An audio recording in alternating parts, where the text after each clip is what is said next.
Hi friends, welcome back to our channel. ನಾನು ನಿಮ್ಮ ಶಿಲ್ಪ. ಇವತ್ತಿನ ವಿಡಿಯೋದಲ್ಲಿ ನುಗ್ಗೆಕಾಯಿ ಸಾಂಬಾರನ್ನು ಮಾಡೋದನ್ನು ತೋರಿಸ್ತಾ ಇದ್ದೀನಿ. ನುಗ್ಗೆಕಾಯಿ ಸಾಂಬಾರಿಗೆ ಏನೆಲ್ಲ ಐಟಮ್ ಬೇಕು ಅಂತ ನೋಡ್ಕೊಳ್ಳೋಣ ಬನ್ನಿ ಫ್ರೆಂಡ್ಸ್. ಮೊದಲಿಗೆ ನಾನಿಲ್ಲಿ ಒಂದು 100 ಗ್ರಾಮ್ ಆಗುವಷ್ಟು ತೊಗರಿಬೇಳೆ ತೊಗೊಂಡಿದ್ದೀನಿ. 100 ಗ್ರಾಮ್ ಆಗೋಷ್ಟು. ಹಾಗೆ ಒಂದೆರಡು ಸ್ಪೂನು ಸಾಂಬಾರು ಪುಡಿ ತಗೊಂಡಿದ್ದೀನಿ.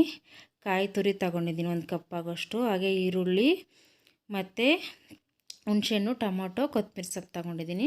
ಟೊಮೊಟೊ ಒಂದು 3 ಕಟ್ ಮಾಡಿ ಇಟ್ಕೊಂಡಿದ್ದೀನಿ. ಹಾಗೆ ನುಗ್ಗೆಕಾಯಿ ಒಂದು 5 ನುಗ್ಗೆಕಾಯಿನ ನೀಟಾಗಿ ಕಟ್ ಮಾಡಿ ತೊಳೆದು ಇಟ್ಕೊಂಡಿದ್ದೀನಿ. ಹಾಗೆ ಸ್ವಲ್ಪ ಎಣ್ಣೆ ತಗೊಂಡಿದ್ದೀನಿ. ಹಾಗೆ ಒಗ್ಗರಣೆಗೆ ಸಾಸಿವೆ, ಕರಿಬೇವಿನ ಸೊಪ್ಪು, ಈರುಳ್ಳಿ ತಗೊಂಡಿದ್ದೀನಿ. ಹಾಗೆ ರುಚಿಗೆ ತಕ್ಕಷ್ಟು ಉಪ್ಪು ತಗೊಂಡಿದ್ದೀನಿ. ಬೇಳೆನ ತಗೊಂಡಿರೋಂಥ ಬೇಳೆ 2 ಸಲ ನೀಟಾಗಿ ತೊಳೆದ್ಬಿಟ್ಟು ಕುಕ್ಕರ್ಗೆ ಸೇರಿಸ್ಕೊಂಡಿದ್ದೀನಿ.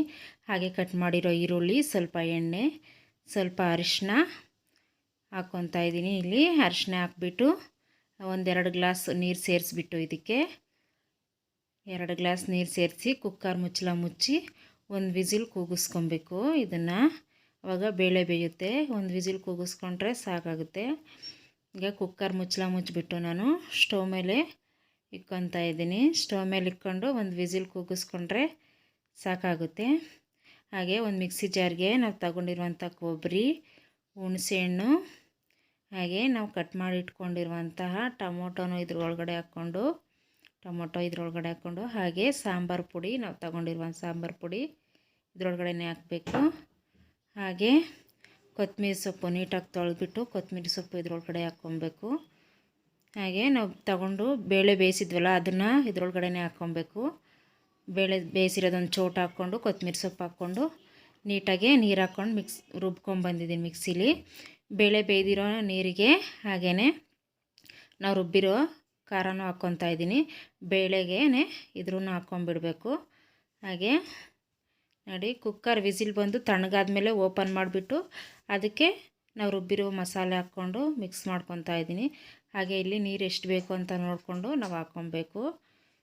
ಹಾಗೆ ರುಚಿಗೆ ತಕ್ಕಷ್ಟು ಉಪ್ಪು ಹಾಕ್ಕೊತಾ ಇದ್ದೀನಿ. ಉಪ್ಪು ಹಾಕ್ಬಿಟ್ಟು ಎಲ್ಲನೂ ಮಿಕ್ಸ್ ಮಾಡಿ ಸ್ಟವ್ ಮೇಲೆ ಇಕ್ಬಿಟ್ಟು ಒಂದು 5 ನಿಮಿಷ ಕುದಿಸ್ಕೊಬೇಕು. ಸಾಂಬಾರು ಕುದಿಯೋಬೇಕಾದ್ರೆ ನಾವು ನುಗ್ಗೆಕಾಯಿ ಹಾಕ್ಕೊಂಡ್ರೆ ಸರಿ ಹೋಗುತ್ತೆ.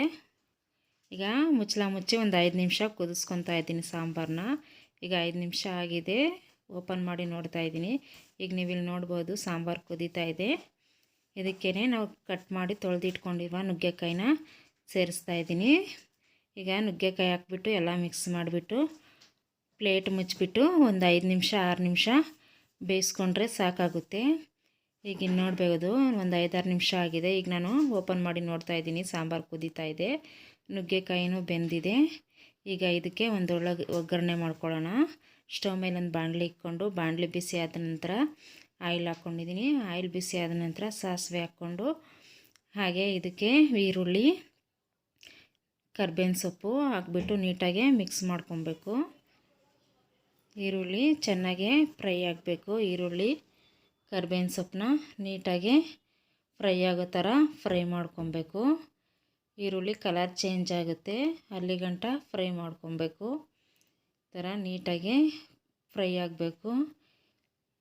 ನೋಡಿ ಫ್ರೆಂಡ್ಸ್, ಈ ಥರ ಫ್ರೈ ಆಗುತ್ತೆ. ಇದನ್ನು ಮಿಕ್ಸ್ ಮಾಡ್ಕೊಂಬಿಟ್ಟು ನಾವು ಸಾಂಬಾರು ಒಳಗಡೆ ಸೇರಿಸ್ಕೊಬೇಕು. ಈಗ ಸಾಂಬಾರು ಒಳಗಡೆ ಸೇರಿಸ್ಕೊಂಡು ಎಲ್ಲ ಮಿಕ್ಸ್ ಮಾಡ್ಕೊತಾ ಇದ್ದೀನಿ. ಮಿಕ್ಸ್ ಮಾಡಿಬಿಟ್ಟು ಸ್ವಲ್ಪ ಸಾಂಬಾರನ್ನ ಬಾಣಲಿ ಒಳಗಡೆ ಹಾಕ್ಬಿಟ್ಟು ಇನ್ನೂ ಸ್ವಲ್ಪ ಒಗ್ಗರಣೆ ಇರುತ್ತಲ್ಲ ಅದನ್ನೆಲ್ಲ ಮಿಕ್ಸ್ ಮಾಡಿಬಿಟ್ಟು ಸಾಂಬಾರು ಒಳಗಡೆ ಹಾಕ್ಕೊತಾ ಇದ್ದೀನಿ. ಹಾಕ್ಕೊಂಬಿಟ್ಟು ಎಲ್ಲ ನೀಟಾಗಿ ಈ ಥರ ಮಿಕ್ಸ್ ಮಾಡಿಕೊಂಡು ಒಂದು 2 ನಿಮಿಷ ಕುದಿಸ್ಕೊಂಡ್ರೆ ಸಾಕಾಗುತ್ತೆ. ಈಗ 2 ನಿಮಿಷ ಕುದಿದಿದೆ. ಸಾಂಬಾರು ರೆಡಿಯಾಗಿದೆ ಫ್ರೆಂಡ್ಸ್. ನೀವು ಇಲ್ಲಿ ನೋಡ್ಬೋದು ಎಷ್ಟು ಚೆನ್ನಾಗಿರೋ ಸಾಂಬಾರು ರೆಡಿಯಾಗಿದೆ. ಫ್ರೆಂಡ್ಸ್, ಈ ವಿಡಿಯೋ ನಿಮಗೇನಾದರೂ ಇಷ್ಟ ಆದಲ್ಲಿ ಪ್ಲೀಸ್ ಒಂದು ಲೈಕ್ ಮಾಡಿ, ಶೇರ್ ಮಾಡಿ. ಹಾಗೆ ನಿಮ್ಮ ಅನಿಸಿಕೆ ಅಭಿಪ್ರಾಯವನ್ನು ನಮಗೆ ಕಮೆಂಟ್ ಮೂಲಕ ತಿಳಿಸಿ. ಹಾಗೆ ನಮ್ಮ ಚಾನಲ್ನ ಸಬ್ಸ್ಕ್ರೈಬ್ ಮಾಡ್ಕೊಳ್ಳಿ. ವಿಡಿಯೋ ನೋಡಿದ್ದಕ್ಕಾಗಿ ಎಲ್ಲರಿಗೂ ಧನ್ಯವಾದಗಳು.